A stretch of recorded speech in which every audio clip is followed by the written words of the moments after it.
Le monde se meurt. Les hommes s'éloignent de plus en plus de Dieu. Ils s'attachent à des choses sans valeur, pensant peut-être que ces choses-là auxquelles ces personnes s'attachent vont faire leur bien. Mais ça ne fait pas leur bien, bien au contraire. Ça les plonge dans la désolation, dans la tristesse, dans le manque, dans la dépression, dans la crainte, la peur, le trouble. Et ça emmène, le monde emmène les hommes à se combattre mutuellement, à se piétiner, à se marcher là-dessus, à se détruire. Ce monde-là dans lequel nous vivons est un monde de ténèbres. Alors là où il y a des ténèbres, les hommes ne voient pas clair. Là où il y a des ténèbres, on ne voit pas devant soi. Là où il y a des ténèbres, il y a des accidents. Là où il y a des ténèbres, il y a des meurtres. Là où il y a des ténèbres, il y a des destructions. Là où il y a des ténèbres, il y a le rejet. Là où il y a des ténèbres, il y a toutes sortes de méchanceté. Mais Dieu nous envoie, nous qui sommes la lumière, avec ce ministère ou cette mentalité apostolique, pour expliquer au monde que Jésus-Christ est la lumière. Et à sa lumière, vous allez marcher dans la lumière. Mais on ne peut pas parler de mentalité apostolique si on ne parle pas de fondement ou de fondation. Je vous ai dit le dimanche dernier qu'il était très important d'avoir le bon fondement ou la bonne fondation. Et nous avons compris, au travers de plusieurs passages que nous avons vus le dimanche dernier, nous avons compris que la fondation, la bonne fondation, c'est Jésus-Christ. C'est lui qui est la bonne fondation. À ce titre, en 1 Corinthiens 3, verset 9, l'apôtre Paul nous dit ceci. Car nous sommes ouvriers avec Dieu. Vous êtes le champ de Dieu, l'édifice de Dieu. Selon la grâce de Dieu qui m'a été donnée, j'ai posé le fondement. En tant qu'apôtre, en tant qu'envoyé de Dieu, celui qui a la mentalité de Dieu, puisque la Bible dit que l'envoyé de Dieu dit les paroles de Dieu. Quelqu'un qui a la mentalité apostolique, lorsqu'il rencontre des personnes à qui il doit annoncer Jésus-Christ, il doit être certain de poser le bon fondement. Et l'apôtre Paul dit qu'en posant ce bon fondement, il faut le poser comme un sage architecte. Un architecte, c'est quelqu'un qui maîtrise des plans. Un architecte, c'est quelqu'un qui, en faisant son plan, prend en considération tous les aspects. Tous les aspects. Pour bâtir cette maison. Et le plan ou la grandeur de la maison dépend aussi du fondement. Les projets que Dieu a formés sur ta vie ne peuvent exister que lorsque le fondement Jésus-Christ est dans ta vie. Parce que les projets, c'est ce qui sort de ta vie. Mais pour que ces projets sortent de ta vie, il faut qu'il y ait un fondement. Ce fondement, c'est Jésus-Christ. Donc, tous les projets, Jérémie 29, 11, que tu connais, dépendent du fondement qui est Jésus-Christ.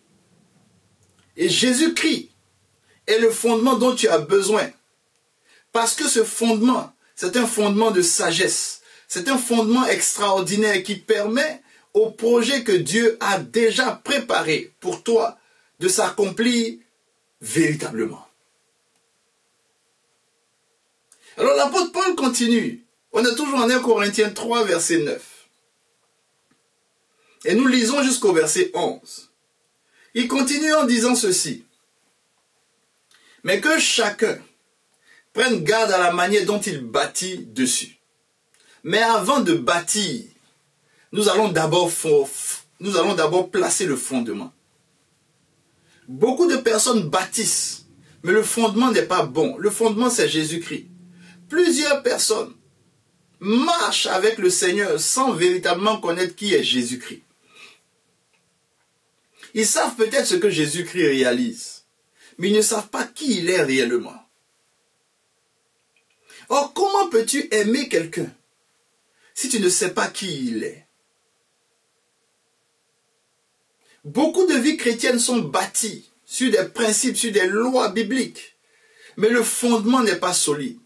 De telle sorte que lorsque la bénédiction vient, lorsque il y a manifestation de dons, lorsque la personne est bénie de toutes parts, alors le fondement n'est pas solide. Il n'y a pas de fondement réel. Et la ruine de la personne est énorme. Que cette personne soit un simple membre d'église, que cette personne soit un grand prophète, peu importe la position qu'il occupe, si le fondement n'est pas solide, les bénédictions peuvent détourner la personne. Et je vous ai donné cet exemple en Matthieu 7. La dernière fois, le dimanche dernier, j'ai pris Matthieu 7 pour vous. Et je vous ai expliqué exactement ce qui peut arriver lorsque des personnes bâtissent, mais elles ne bâtissent pas sur le roc, le fondement qui est Jésus. La tempête peut venir. D'abord, c'est la pluie. Je vous ai expliqué que la pluie, c'est la bénédiction. Les torrents. Le torrent, ce n'est rien d'autre que beaucoup de pluie dans un environnement. Ça crée des torrents. Donc, c'est une abondance de bénédiction. Mais il y a torrent lorsqu'il n'y a pas de canalisation véritable. Or, c'est quoi une canalisation? Une canalisation, c'est simplement un sillon qui est tracé afin que l'eau qui tombe en abondance puisse y passer et ne pas se limiter, ne pas stagner dans un endroit, mais aller dans plusieurs endroits. Donc, quand Dieu te bénit, il faut qu'il y ait des canalisations dans ta vie qui puissent bénir aussi d'autres personnes. Puissent bénir d'autres personnes. Il faut qu'il y ait des sillons dans ta vie. Tu dois être une source de bénédiction. Tu ne dois pas seulement avoir des bénédictions, avoir des bénédictions, sans toi-même aussi bénir d'autres personnes. En ce moment, les torrents peuvent détruire ta vie. Mais il y a aussi les vents. Les vents, ça peut être des dons. Les dons peuvent être bruts. Et tu peux ne pas maîtriser ces dons. Et ces dons-là, si le fondement n'est pas Christ, Jésus-Christ, ça peut t'égarer, t'éloigner de Dieu. Et l'apôtre Paul dit en 1 Corinthiens 3, 9 et 11 que nous sommes en train de lire, que tu peux bâtir. C'est vrai, en bâtissant, il faut prendre garde. En bâtissant, il le faut. Mais tu peux bâtir. Mais si le fondement n'est pas bon, le bâtiment de ta vie peut s'écrouler.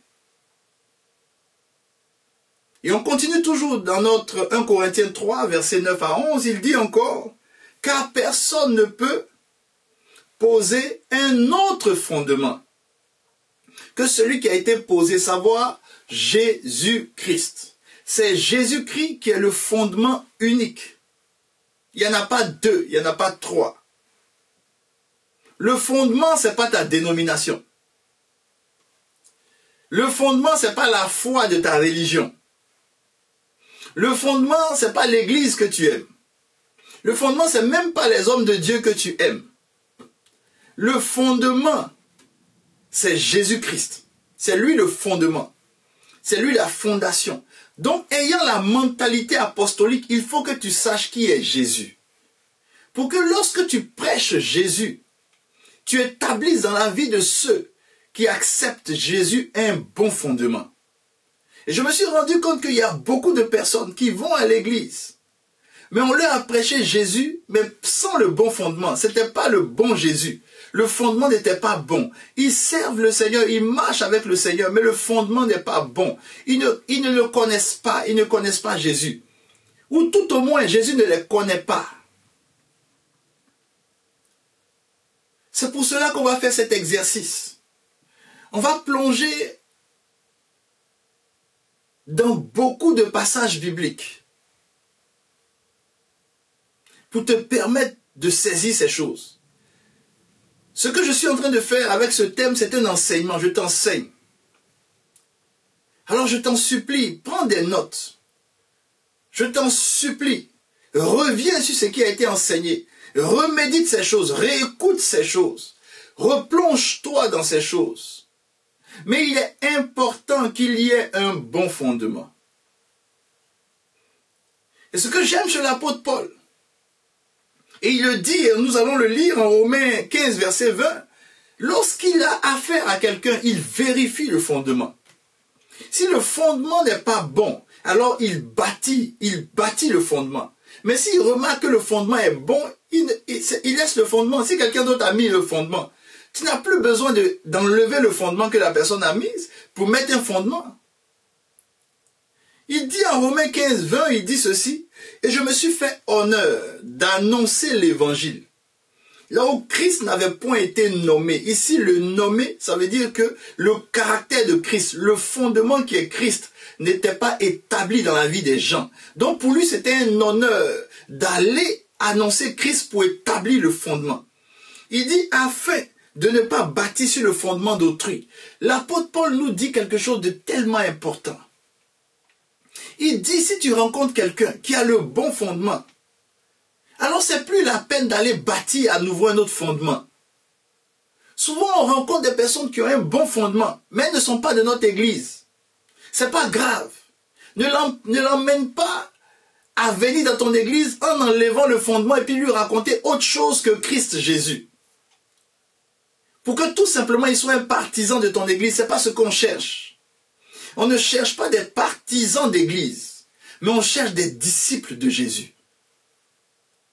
Pas des disciples des hommes de Dieu, pas des disciples d'une dénomination, pas des disciples d'un courant de pensée, pas des disciples d'une religion, mais on cherche des disciples de Jésus. Alors, si comme l'apôtre Paul, tu te rends compte que quelqu'un a un bon fondement, c'est plus la peine de raser le fondement qu'il avait et puis commencer à placer un autre fondement pour l'emmener à te suivre dans ta dénomination ou à te suivre dans ton mouvement. Non! Il faut chercher, est-ce que le fondement il est bon? Si le fondement il est bon, on le laisse comme tel qu'il est. Et maintenant, on bâtit dessus. Avec de bons matériaux. Mais ça encore, on va le voir plus tard. Comment bâtir et avec quels matériaux bâtir. Mais le fondement, c'est ce qu'il faut rechercher. Le fondement. Annoncer Christ. Quand soi-même, on n'a pas le bon fondement, ça emmène plusieurs personnes à dévier dans l'incrédulité, à se détourner de Christ, à vivre dans le péché, à sombrer dans leur péché. Parce que tout simplement, elles n'ont pas le bon fondement. Et quand le fondement n'est pas bon, il y a des chutes extraordinaires, des gens tombent. Mais c'est à nous, en tant qu'apostolos, toi qui as la mentalité apostolique, c'est à toi d'annoncer le bon fondement, qui est Jésus-Christ, qui est la pierre angulaire, qui est la pierre principale de l'angle. C'est celle-là qui permet à tout l'édifice d'être coordonné, d'être bâti, d'être bien bâti. C'est Jésus-Christ. Et ce que j'aime dans la parole de Dieu, Jésus dit en Jean 14, verset 6, il dit ceci. Je suis le chemin, la vérité et la vie. Nul ne vient au Père que par moi. Je te parle du fondement qui est Jésus. Jésus dit, nul ne vient au Père que par lui, Jésus. Là, je t'ai lu Jean 14. Maintenant, je te lis Jean 6. Avant de parler de Jean 14, parce que Jean 14, souvent, on le cite, on dit, nul ne vient au Père que par Jésus. Oui, nous on le sait, tout le monde le sait. Mais tu vas comprendre que Jésus est le fondement. Même Dieu va t'emmener à comprendre que Jésus est le fondement. Le fondement, les amis, excusez-moi, le fondement, c'est pas Dieu, c'est Jésus. Mais Jésus est Dieu. Donc le fondement, c'est Dieu. Mais il faut d'abord comprendre que c'est Jésus. Et il faut connaître qui est Jésus d'abord. Mais au fur et à mesure qu'on va avancer, tu vas comprendre. Parce que quand tu comprends Jésus, tu comprends que Jésus est Dieu et tu comprends maintenant Dieu. En Jean 14, il dit, nul ne vient au Père que par moi. Quand il lit ceci et que tu t'arrêtes à cela, tu te dis tout simplement que pour atteindre le Père, il faut passer par Jésus. Oui, tu as tout à fait raison. Là, je suis en Jean 14. Je vais t'emmener en Jean 6. Maintenant, je te pose une question. Est-ce que Jean 6 vient avant Jean 14? Tu me réponds oui. Alors si Jean 6 vient avant Jean 14, ça veut dire que Jean 6 doit être considéré avant Jean 14. Tu es d'accord avec moi? Si tu es d'accord avec moi, là où tu es, il faut crier « Oui, pasteur, je suis d'accord avec toi ». Et si tu peux écrire, pendant que tu suis, écris « Oui, pasteur, je suis d'accord avec toi ». Il faut le dire haut et fort. Est-ce que tu es d'accord que Jean 6 vient avant Jean 14? Oui. Est-ce que tu es d'accord que ce qui est dit en Jean 6 doit être d'abord considéré avant ce qui est dit en Jean 14? Oui. Alors, Jean 14 dit, Jésus dit, nul ne vient au Père que par moi, Jésus. Maintenant, Jean 6 te dit ceci. Nul ne peut venir à Jésus si le Père le Père qui a envoyé Jésus ne l'attire.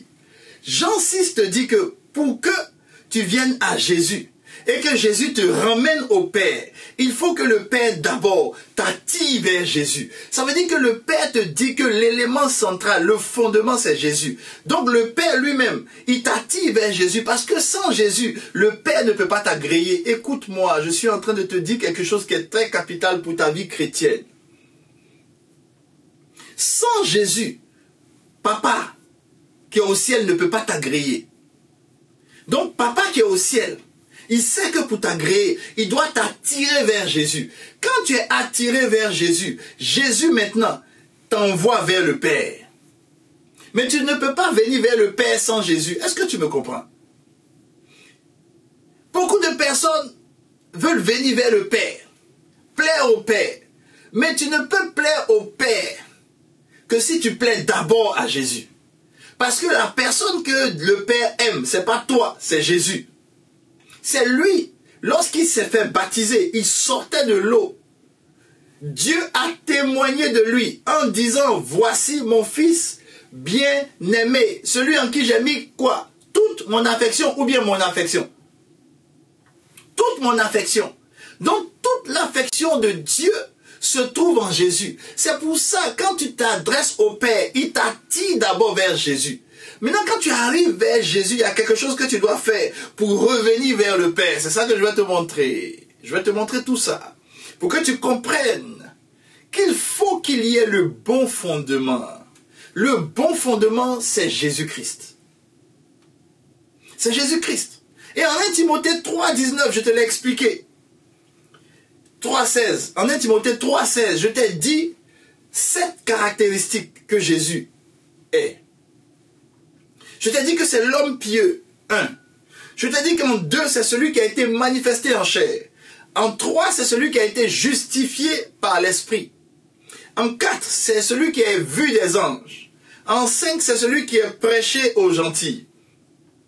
En 6, c'est celui qui est cru dans le monde. Et en 7, c'est celui qui est élevé dans la gloire. Je vais t'expliquer ces 7 éléments, mais je vais te les résumer. Mais le résumé va être quand même un peu consistant. Parce que si je veux aller élément par élément, on va faire un message par élément. Et ça peut être très long. Ça peut nous prendre environ 7 à 10 dimanches. Alors je vais te résumer cela, élément après élément, pour que tu comprennes qui est Jésus. Parce que si tu ne comprends pas qui est Jésus, si tu ne connais pas qui est Jésus, tu ne peux pas l'aimer. Pour aimer quelqu'un, il faut le connaître. Alors je vais t'emmener à le connaître, par la grâce que Dieu va nous faire. Je vais t'emmener à le connaître. Donc, 1. On dit l'homme pieux. Pourquoi il est l'homme pieux? Pourquoi? Hébreux 5, verset 7. La Bible dit, c'est lui, c'est Jésus, qui dans les jours de sa chair, ayant présenté avec de grands cris et avec larmes des prières et des supplications à celui qui pouvait le sauver de la mort, et ayant été exaucé à cause de quoi? Sa piété. Ça veut dire qu'il y a eu résurrection des morts. Et il y a eu salut pour l'humanité à cause de quoi? La piété de Jésus. C'est pas à cause de ta piété que tu es sauvé. C'est à cause de la piété de Jésus. Jésus est resté pieux jusqu'à la mort. Il n'a pas péché. C'est l'homme pieux. C'est à cause de sa piété qu'aujourd'hui on peut parler du salut de l'humanité. C'est à cause de sa piété qu'aujourd'hui je peux me tenir ici pour vous parler de sanctification et pour vous parler de la vérité de Dieu. S'il n'avait pas été pieux, moi j'allais pas être pieux. S'il n'avait pas été pieux, moi j'allais pas être sauvé. S'il n'avait pas été pieux, la Bible dit, il a souffert. Il a souffert dans un monde qui ne lui ressemblait pas. Dans un monde où il y avait des calamités, de la méchanceté, le mal. Imaginez quelqu'un qui transporte le bien, qui voit le mal autour de lui. Mais il a supporté tout cela, l'homme pieux, afin que toi tu aies la vie. C'est pour cela que tu dois connaître que c'est lui qui est l'homme pieux. Il n'y a aucune piété sans Jésus. Aucune résurrection sans sa piété. Aucun salut sans sa piété. Et lorsque tu sais cela, rien ne peut te séparer de lui. Parce que tu te rends compte qu'il s'est réservé. Il a souffert des choses difficiles. Il est resté pieux, intègre, jusqu'à la fin. Pour toi, pour que tu sois sauvé. Pour que tu sois sauvé. Pour moi, c'est l'homme pieux. Pour l'apôtre Paul, c'est l'homme pieux. Pour ceux qui ont servi le Seigneur, comme Timothée, comme tous ceux-là qui ont marché avec Dieu, c'est l'homme pieux. Le mystère de la piété, c'est que Jésus, à cause de sa piété, t'a donné la vie par le salut. C'est l'homme pieux. Première des choses que tu dois savoir de Jésus, c'est sa piété qui t'a donné le salut. C'est sa piété qui te permet d'avoir la sanctification. C'est sa piété qui te permet de marcher dans les voies de Dieu. C'est sa piété qui fait de toi aujourd'hui un serviteur de Dieu.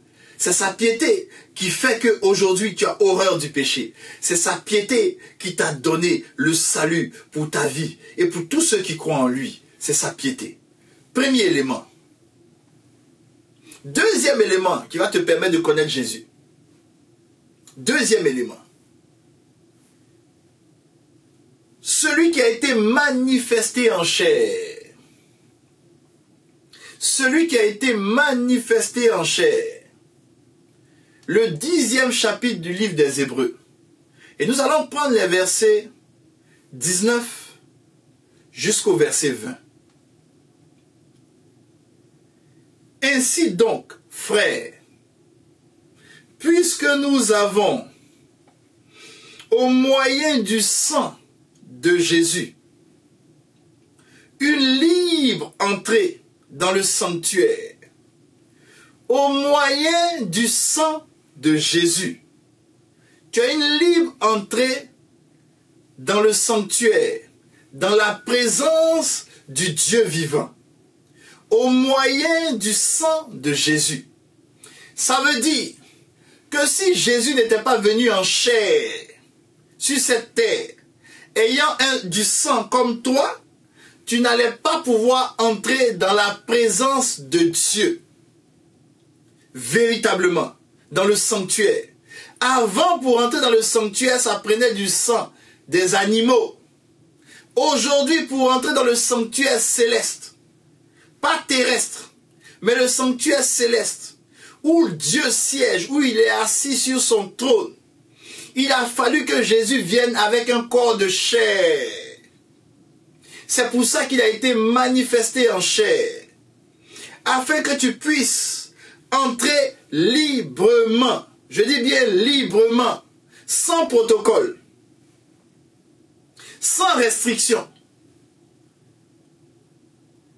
sans que tu fasses des roulades, sans que tu te mettes à genoux et que tu montes des escaliers à genoux pour te blesser les genoux, tout simplement pour montrer que tu vas rentrer dans sa présence. Non, il n'a pas besoin que tu rentres dans sa présence en allumant des bougies. Il n'a pas besoin que tu mettes de l'encens partout pour que tu rentres dans son sanctuaire. Il n'a même pas besoin que tu fasses tout ça. Il n'a pas besoin que tu fasses tout ça.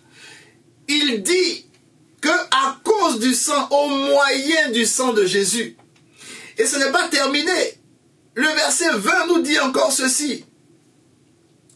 Et c'est en cela que tu vas comprendre l'importance de la chair de Jésus. Le fait qu'il a été manifesté en chair, tu vas comprendre pourquoi. Au verset 20, il a dit ceci. Par la route nouvelle et vivante qu'il a inaugurée pour nous, au travers du voile. C'est-à-dire quoi? Dis-le avec moi et puis tu peux l'écrire même. Tu peux l'écrire. Le voile qui permettait au souverain sacrificateur de rentrer dans le lieu très saint et de pouvoir adorer, parler à Dieu, lui déposer les plaintes, les erreurs, le fardeau, le péché du peuple. Le voile qu'il traverse, c'est quoi? C'est la chair de Jésus. C'est pour cela, lorsque sa chair a été crucifiée, déchirée, brisée, écrasée, le voile du temple s'est aussi déchiré. Celui qui a été manifesté en chair, ça veut dire que sa chair est devenue pour toi et moi une route nouvelle et vivante. Au travers de la chair de Jésus, tu peux avoir accès à Dieu. Sans la chair de Jésus, tu ne peux pas avoir accès à Dieu. C'est au travers de lui, de sa chair, que nous avons accès à Dieu. C'est pour cela, l'apôtre Jean nous dit, dans le 2e livre de Jean, le chapitre 1, verset 7, il nous dit, il y aura plusieurs séducteurs qui vont entrer dans le monde et qui ne vont point confesser Jésus-Christ venu comment? En chair. Il y a des gens qui refusent de croire que Dieu s'est fait chair pour l'humanité. On refuse cela. Oui, Dieu s'est fait chair, les amis. Le Dieu vivant, le Dieu illimité, le Dieu qui ne rencontre à personne, le Dieu qui ne prend conseil avec personne, le Dieu qui n'a ni commencement ni fin. Ce Dieu-là s'est fait chair. Oui, il s'est fait chair. Si on te dit que c'est faux, laisse-moi te dire que si tu acceptes cela, c'est une séduction. Il s'est fait chair. Il devait se faire chair. Parce que s'il ne se faisait pas chair, tu n'allais pas avoir une route nouvelle pour avoir accès à Dieu sans protocole. À cause de sa chair, moi j'ai accès à Dieu sans protocole. Peu importe l'environnement où je suis, je peux me mettre à genoux et je lève la voix vers mon Dieu. Je dis Seigneur, automatiquement j'ai accès à la présence de Dieu. À cause de quoi? À cause de la route nouvelle qu'il a inaugurée par sa chair.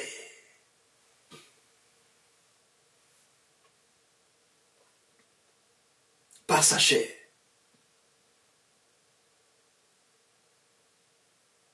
Le connaître te permettra, en tant qu'apôtre, de poser les bonnes fondations d'abord dans ta vie. Et plus je le connais, plus je comprends pourquoi l'apôtre Paul dit « Rien ne me séparera de son amour Parce que je comprends que sa chair est une route pour moi.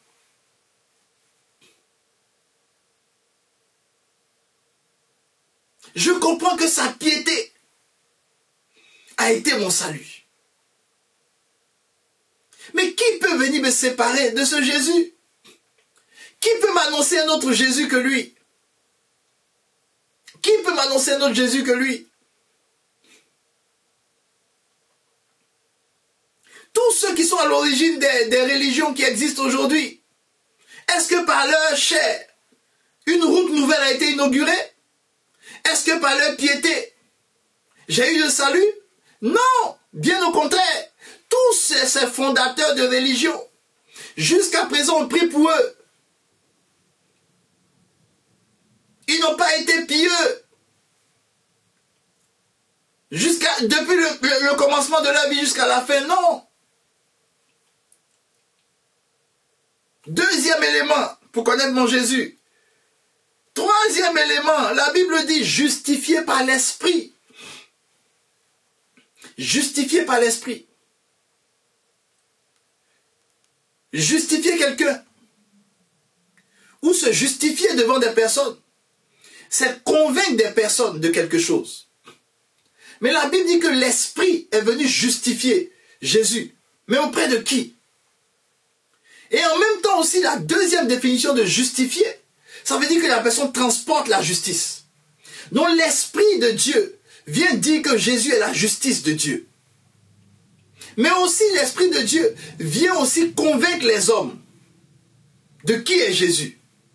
Et la Bible nous le dit dans le 16e chapitre de Jean, au verset 8 à 10, la Bible nous dit, et quand il sera venu, c'est-à-dire le Saint-Esprit, l'Esprit.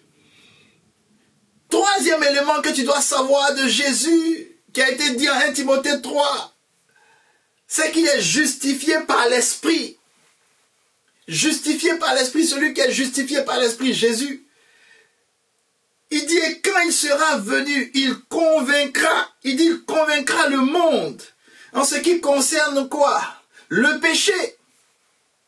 Le Saint-Esprit vient convaincre le monde. Maintenant, il continue, il dit, il va convaincre le monde en ce qui concerne le péché, il va convaincre le monde en ce qui concerne la justice, et il va convaincre le monde en ce qui concerne le jugement. Et on continue au verset 9. Il dit, en ce qui concerne le péché, et suivez-moi très bien. On dit, en ce qui concerne le péché, parce qu'ils ne croient pas en moi, Jésus. C'est-à-dire que le Saint-Esprit vient dire aux gens que si tu ne crois pas en Jésus, tu seras jugé. Ceux qui ne croient pas en Jésus vont mourir dans le péché et seront jugés.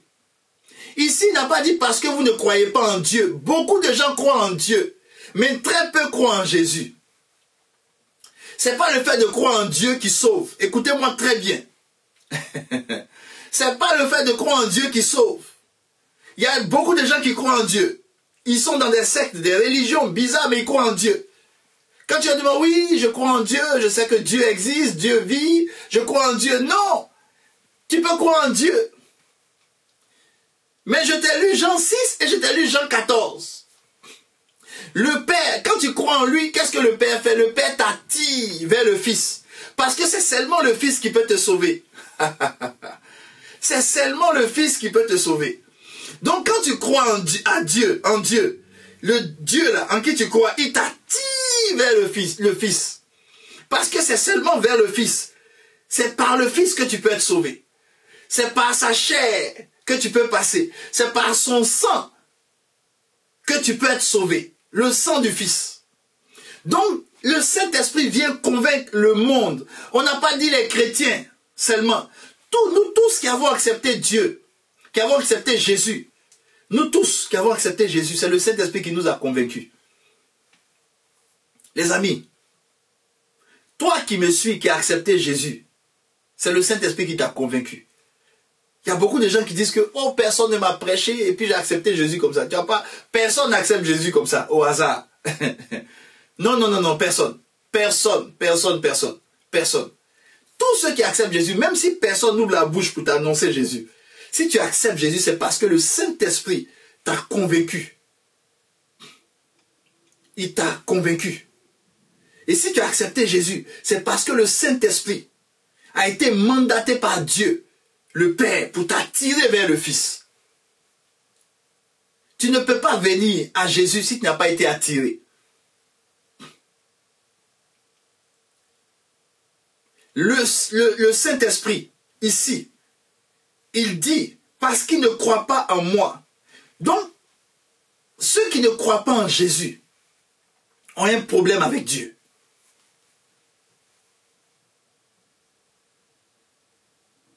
Beaucoup de personnes, Dieu nous aime. Oui, Dieu aime tout le monde. Hein? Dieu aime tout le monde. Oh, oh. Dieu aime tout le monde. Il fait descendre sa pluie sur tout le monde. Les bons, les méchants, tout le monde. Le soleil frappe tout le monde. Mais pour être sauvé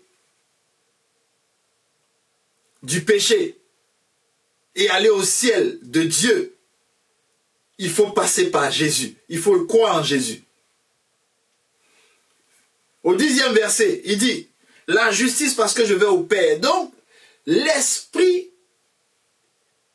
te convainc que la justice de Dieu, c'est Jésus-Christ. Jésus-Christ est la justice de Dieu. Premièrement, c'est l'homme pieux. À cause de sa piété, tu as la résurrection. Deuxièmement, il s'est manifesté en chair. Au travers de son sang et de sa chair, tu as une route nouvelle pour rentrer dans le sanctuaire et pour parler à Dieu sans protocole. Ensuite, troisièmement, le Saint-Esprit vient convaincre les hommes que s'ils ne croient pas en Jésus, ils sont perdus. Et le Saint-Esprit vient convaincre les hommes que la justice de Dieu, c'est Jésus. Quatrièmement maintenant, la Bible dit vue des anges. Vue des anges. Les amis, tout le monde a vu des anges. Toi-même, tu as vu des anges. Nous tous, on a vu des gens. Mais ici, vue des anges, ça veut dire autorité sur les anges. Et je vais t'expliquer ce que ça signifie. Quand tu prends Exode 23, verset 20 et d'autres passages que je ne vais pas te citer, peut-être Exode 32, verset 34 aussi, peut-être pour ton information. Mais lorsque tu prends Exode 23, verset 20, la Bible dit voici, et c'est Dieu qui parle. Il parle à Israël qu'il a fait sortir de l'Égypte. Il dit voici, j'envoie un ange devant toi. Donc la seule personne sur cette terre, sous la terre, sur la terre et dans les cieux qui a la capacité d'envoyer les anges, ce n'est pas les hommes. Les anges même ne peuvent pas s'envoyer eux-mêmes. La seule personne qui peut envoyer un ange, c'est Dieu. Ça, je sais que tu es d'accord avec moi. La seule personne sur cette terre, sous la terre, dans les cieux, peu importe l'environnement, qui est capable d'envoyer un ange, c'est Dieu. Donc Dieu dit à Moïse, et tu vas voir d'autres passages où on dit l'Éternel envoya son ange. Dieu dit à Moïse, j'envoie un ange devant toi pour te protéger. Donc Dieu envoie l'ange. C'est Dieu seul qui a la capacité d'envoyer les anges. Mais la Bible nous dit que Jésus a été vu des anges, c'est-à-dire qu'il a autorité aussi sur les anges. Alors on va découvrir si Jésus aussi peut envoyer aussi des anges. Allons tout de suite dans le livre d'Apocalypse. Apocalypse 22, verset 16. La Bible dit, et c'est Jésus lui-même qui parle, il dit, moi Jésus. Pour que tu comprennes que Jésus est Dieu, il dit, moi Jésus. Comme Dieu envoie aussi les anges, moi Jésus, j'ai envoyé mon ange pour vous attester ces choses dans les églises. Jésus aussi envoie. Donc, Dieu a autorité sur les anges, Jésus aussi a autorité sur les anges. Les amis, quand tu connais Jésus, tu ne peux que l'aimer. C'est pour ça que l'apôtre dit, rien ne va me séparer de Jésus, ni les anges, ni qui que ce soit, parce qu'il a autorité sur les anges, comme Dieu a autorité sur les anges. Jésus est Dieu. Dieu envoie des anges. Jésus aussi a l'autorité d'envoyer qui il veut au ciel. Gloire à Jésus. On dit les prêcher aux gentils. Cinquième élément. Acte 17, verset 22. On va prendre aussi Acte 17, verset 23. On va prendre le verset 30 à 31. Et puis on va prendre aussi le verset 34. Prêcher aux gentils. Oui, Jésus est prêché aux gentils. Les gentils, ce sont des personnes qui ont des religions tordues. Un peu de Dieu, un peu d'idolâtrie, un peu d'astrologie, un mélange de tout. C'est du syncrétisme, un mélange de tout. Un mélange de tout. Il touche du bois ici, non, je fais ceci. Beaucoup de choses. Un mélange de tout. Alors, l'apôtre Paul se retrouve en Acte 17, verset 22, à Athènes. Paul debout au milieu de l'aéropage, donc un endroit où des gens discourent, où ils expliquent exactement ce à quoi ils croient, ce à quoi ils ne croient pas, où les gens font vraiment des échanges de convictions, où il y a des débats politiques ou culturels, économiques ou même religieux. L'aéropage était un endroit où les gens se retrouvaient pour pouvoir échanger, où des gens réfléchissaient, où il y avait des combats de connaissances. Et on permet à l'apôtre Paul de se tenir là et d'annoncer ce qu'il avait déjà commencé à annoncer déjà dans les synagogues et un peu à certaines personnes dans les rues. Alors l'apôtre Paul commence à parler, il dit « Oh homme athénien, je vous trouve à tous égards extrêmement religieux. » Donc Jésus est prêché aussi aux religieux. Les religieux, il les trouve religieux. Et qu'est-ce qu'il dit par la suite? Il dit « Car en parcourant votre ville et en considérant les objets de votre dévotion, j'ai même découvert un autel avec cette inscription, à un Dieu inconnu. Ce que vous révérez sans le connaître, c'est ce que je vous annonce. » Il est prêché à ceux qui ont des religions, mais qui ne connaissent pas le véritable Dieu. Qui ont des religions, mais qui ne le connaissent pas. Or, pour connaître Dieu, il faut connaître le Fils, Jésus-Christ. On ne peut pas adorer Dieu. On ne peut pas avoir une religion qui est autour de Dieu. Si Jésus n'est pas présent, c'est zéro. Alors il continue. On va prendre le verset 30 à 31. Il leur exhorte, il leur parle de Dieu, de Jésus, et il dit, au verset 30, « Dieu, sans tenir compte des temps d'ignorance, annonce maintenant à tous les hommes, en tout lieu, qu'ils aient à se repentir. » Verset 31, « Parce qu'il a fixé un jour où il jugera le monde, selon la justice. » Dieu a fixé un jour où il va juger le monde. Mais il ne va pas juger le monde au hasard. Il va juger le monde selon la justice par une personne. Celui qu'il a désigné, c'est-à-dire Jésus-Christ. Donc Jésus-Christ va juger toutes les religions de ce monde. Tous les religieux de ce monde. Tous les gentils de ce monde. Donc il doit être aussi prêché aux religieux. Souvent on prêche Jésus. Mais lorsque quelqu'un est attaché à une religion, il dit qu'il connaît Dieu, il connaît le Seigneur Jésus, on ne leur prêche pas. Il y a beaucoup qui ne connaissent pas Jésus. Ils connaissent des religions. Ils disent qu'ils connaissent Dieu, mais tu ne peux pas connaître Dieu si tu ne connais pas Jésus. Et Dieu a réservé un temps où il va juger ce monde par Jésus-Christ qui est sa justice. Et il dit ce dont il a donné à tous une preuve certaine en le ressuscitant des morts.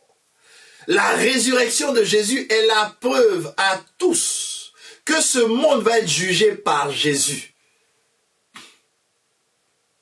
Et lorsqu'il a fini de faire son discours, beaucoup se sont moqués de lui parce qu'il a parlé de résurrection des morts. Certains ont considéré, ils lui ont dit peut-être après on va te rappeler. Mais des gens qui dans leur religion, qui étaient des gentils, mais ils avaient soif du Dieu véritable. Ils ont compris que, en fait, la plus grande adoration de Dieu passe par son Fils.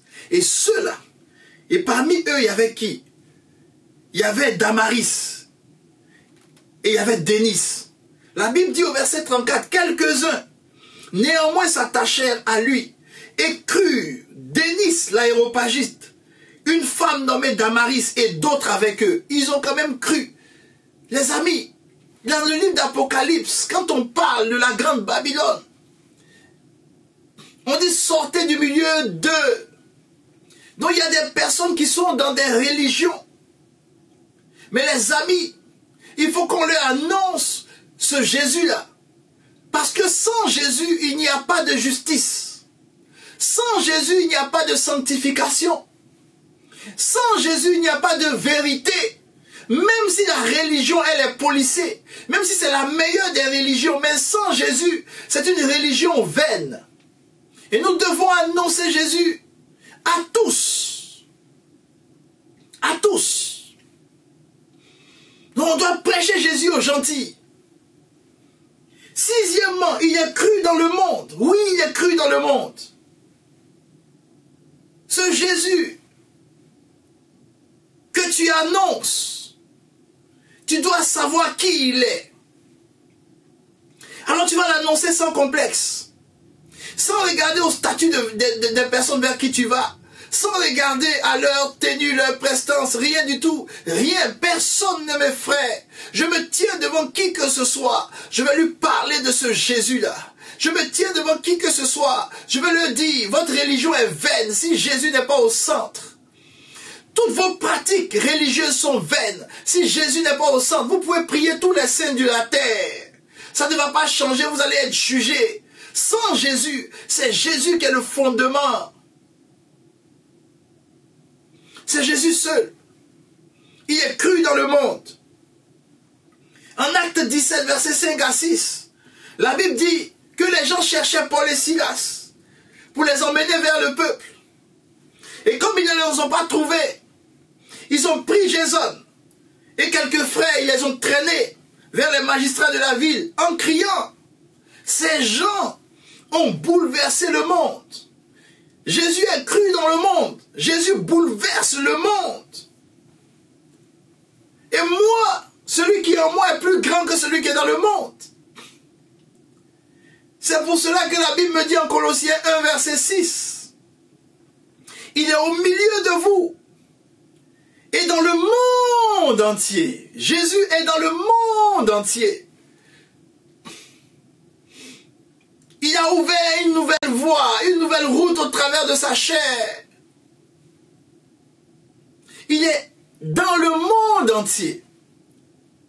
Et la Bible dit qu'il porte des fruits. Et il va grandissant. Rien ne peut arrêter Jésus. Absolument rien. Le diable ne peut pas arrêter Jésus. Nous qui transportons Jésus, il ne peut pas nous arrêter. On va porter du fruit. On est condamné à porter du fruit. Il faut qu'on ait simplement le bon fondement. Et les dimanches qui vont suivre, au moins peut-être pendant 2 ou 3 dimanches, selon la guidance de l'Esprit, on va parler beaucoup plus de Jésus. Qui il est et comment tu dois l'aimer. Tu ne dois pas t'appuyer sur ce qu'il fait, ou ce qu'il dit, ou ce qu'il accomplit, mais plutôt sur ce qu'il est. D'abord, avant de considérer ce qu'il fait et ce qu'il dit. Beaucoup de personnes ne retiennent pas ce qu'il dit parce qu'ils ne l'aiment pas pour ce qu'il est. Parce que lorsque les circonstances ne sont pas à leur avantage, ils cessent de croire ce qu'il dit. Tout simplement parce qu'ils n'aiment pas ce qu'il est. N'aime pas Jésus pour ce qu'il te donne, mais aime-le pour ce qu'il est. Ici, je te cite ce qu'il est. Il est cru dans le monde. Septièmement, il est élevé dans la gloire. Élevé dans la gloire. Jean 8, verset 54, il dit, Jésus répond, il dit, si je me glorifie moi-même, ma gloire n'est rien du tout. C'est mon Père qui me glorifie, lui que vous dites être votre Dieu. C'est le Père qui glorifie. Et regardez ce que la Bible dit encore. Jésus dit, le Père glorifie le Fils et le Fils glorifie le Père. Le Père glorifie le Fils glorifie le Père. C'est comme une boucle qui se boucle. Jésus est Dieu, Dieu est Jésus, le Père glorifie le Fils glorifie le Père. Jean 17, verset 1 à 2. Après avoir ainsi parlé, Jésus leva les yeux au ciel et dit, Père, l'heure est venue. Glorifie ton Fils, afin que ton Fils te glorifie. Glorifie ton Fils, afin que ton Fils te glorifie. Le Fils est glorifié, le Père est glorifié. Le Fils est glorifié, le Père est glorifié. Élevé dans la gloire. Élevé dans la gloire. Jean 17 au 2e verset, il a dit, selon que tu lui as donné pouvoir sur toute chair, afin qu'il accorde la vie éternelle à tous ceux que tu lui as donné. Le pouvoir d'accorder la vie éternelle, c'est Jésus qui l'a. Personne d'autre. Si tu ne passes pas par Jésus, il n'y a pas de vie éternelle. Il y a la mort éternelle. Il y a le jugement éternel. Il y a la condamnation éternelle. Mais en Jésus, la nouvelle route qu'il est venu inaugurer par sa chair, qui s'est donnée sur terre et son sang qui a coulé, quand tu l'acceptes, que tu crois en lui, parce que tu as été convaincu par le Saint-Esprit, tu as accepté la conviction du Saint-Esprit qui parle en toi, toi qui me suis, alors tu as la vie éternelle. Parce que c'est lui qui a le pouvoir de donner la vie éternelle. Sans Jésus, aucun homme ne peut être sauvé. Aucun homme. Aucun homme. Et je vais te donner des exemples des hommes qui sont venus avant Jésus. Et je vais te montrer que c'est seulement par Jésus qu'ils sont sauvés. Et on va terminer avec ça. Je suis en train de te montrer qui est Jésus. Tu l'adores, mais il faut que tu le connaisses. Tu le célèbres, mais il faut que tu le connaisses. Tu marches avec lui, il faut que tu le connaisses. Ces choses que je t'explique, va t'asseoir après. Durant la semaine, réécoute.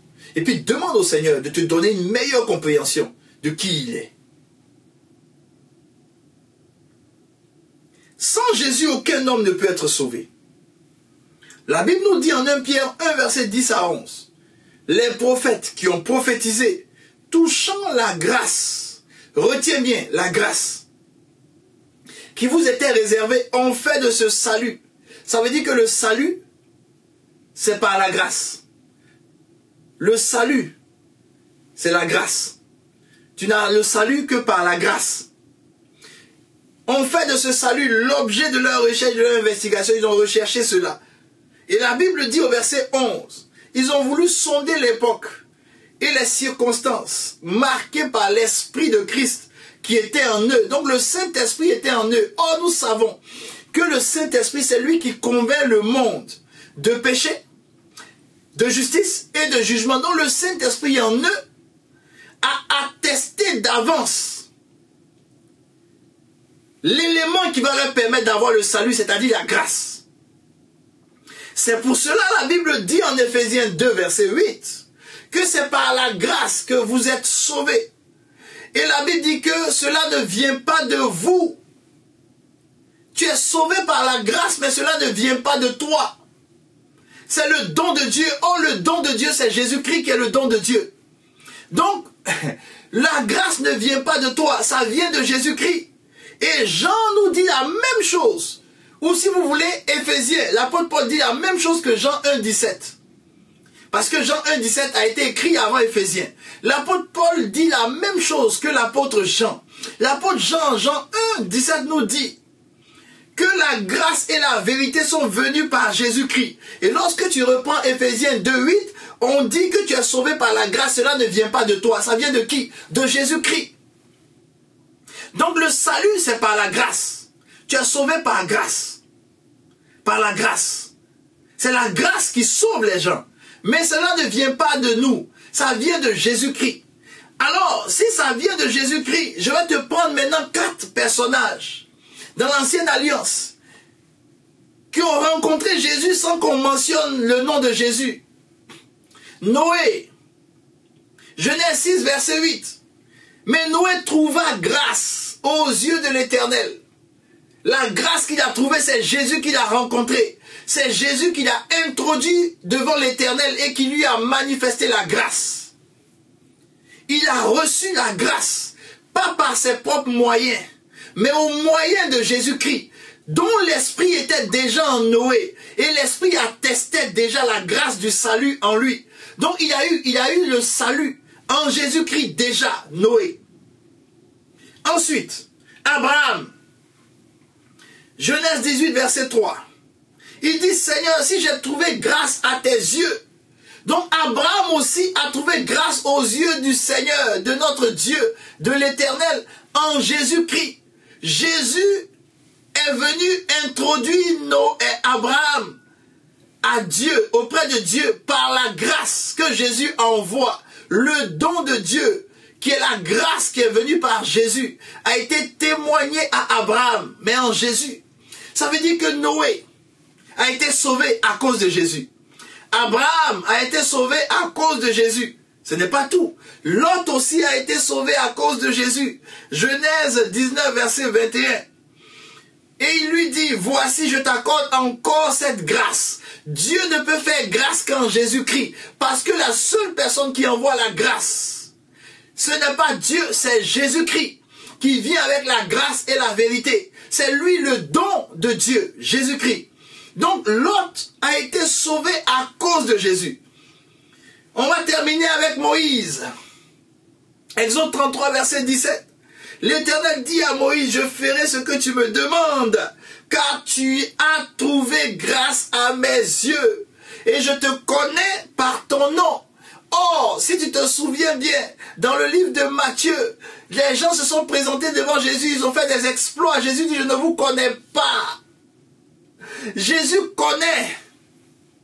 Jésus connaît des personnes, parce que ces personnes le connaissent lui, et qu'ils ont manifesté son amour. Donc ici, Moïse même a été sauvé à cause de Jésus. Quand vous lisez la Bible depuis le commencement, tout cela, c'est l'Esprit de Jésus en eux qui leur a révélé que le salut s'obtient par grâce. Donc ceux-là, depuis l'Ancien Testament, ils ont compris que le salut s'obtient par la grâce et par le moyen de la foi.